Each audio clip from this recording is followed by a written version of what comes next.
Brianna. This video is a video response to Fit and Fab by 40's number wall. What do you do when you hit a number wall? Did I ever have one? And what is it really all about? We all have different experiences in our life that we carry with us when we come into this journey, but I do find that a lot of the times many of my clients, and myself included, have this number that it represents something for us. I think really it starts out as this kind of like, oh, I would really love to be back there, or it's something that we've never, in all our years of doing different programs and all our years of struggling, we thought if we could just get past this number, then what?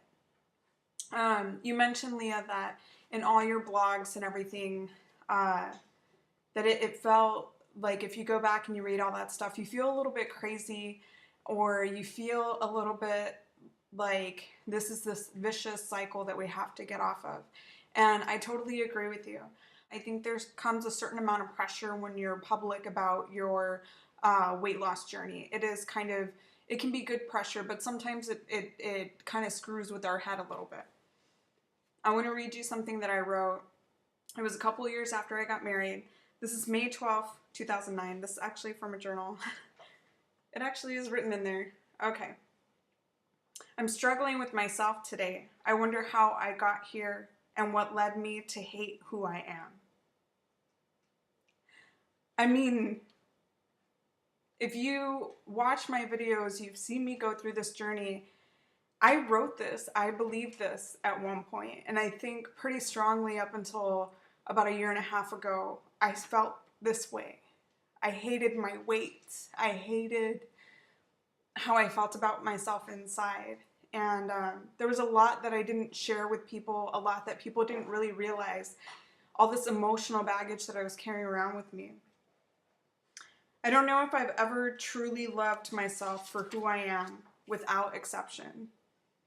I went to go buy jeans today, and even though they fit, I couldn't say anything nice to the person in the mirror. I felt powerless and mad. I was sad, and I couldn't eat to fix it. In a way, I can't recognize the person in the mirror. I wish I could turn back time and love the girl I was before all this happened. Now, I will tell you, I don't know what I meant by before all this happened. I think when we carry our weight for so long, it becomes a part of our identity. So when we get to a number that we believe, it could be any kind of number. For some people, it's right close to the end goal. For some people, it is the goal. For some people, it's like halfway or right at the beginning, like that number that they just can't get past. We become so tied to that identity that beyond that number, on the other side of the number, we don't know who we are. I'll get back to that in a second. Before I buried my feelings underneath all this unrecognizable person, I'd go back and tell her it doesn't have to be this way. I don't know how long it will take for me to forgive myself. It speaks and sometimes goes on to create a life of its own. This journal was really hard for me because this was probably the last time that I wrote in a physical journal, and I had picked this up because the rest of the journal was blank, and it later became my prayer journal, my first prayer journal, and it was hard because I wanted to rip these pages out. I wanted to forget that I was ever there, because when I picked it up, I had gone past this part. For me, my number was 200. I'm 5'1", and I had pretty much bounced between, my lowest was about 209 one time to 213, like the number that I could get to. Anything beyond that became that self-sabotage. If you go back and you look at my old weight loss charts, it's kind of like that. It all stops like right around 210, and then the self-sabotage begins. For somebody that had been over 200 pounds for such a long time and was comfortable between 220 and 245, I mean, that's really where I kind of hung out all the time. I didn't know who I was below that. It had been so long. I was so young. It was like, okay, if I'm under 200 pounds, then what? Then I still have over 50 more pounds to lose before I get to goal. I mean, that, so 200 pounds wasn't the end. It wasn't going to be the end, and I knew that. But for me personally, and I don't know if this is true for you, Leah, or for other people that are going to watch this, it starts to take away, and why this program changed my life. You're starting to be confronted by the fact that you've told yourself some lies about yourself. I want to read you something else that I wrote. It says, you know what weighs more than the almost 100 pounds that I've lost in less than a year? The emotional weight. The self-deprecation, the weight jokes I made at my own expense, the loathing of getting up most days and dreading getting dressed, the energy I didn't have for my son, the love I could never really accept for my husband and my friends, the breaths that I took for granted and the body God gave me to move, the terrible things that I'd never say out loud, the way I'd celebrate a life milestone and later think, how great would it have been if I had been thin? And that's so hard. There's a mourning process that comes with this. There's a part of us that has to let go of the lies that we used to believe about ourselves.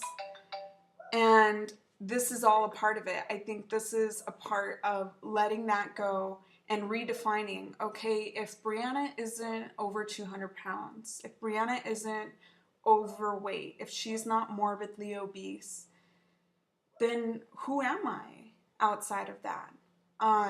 There's many of the things that I'm still the same. I try to be funny.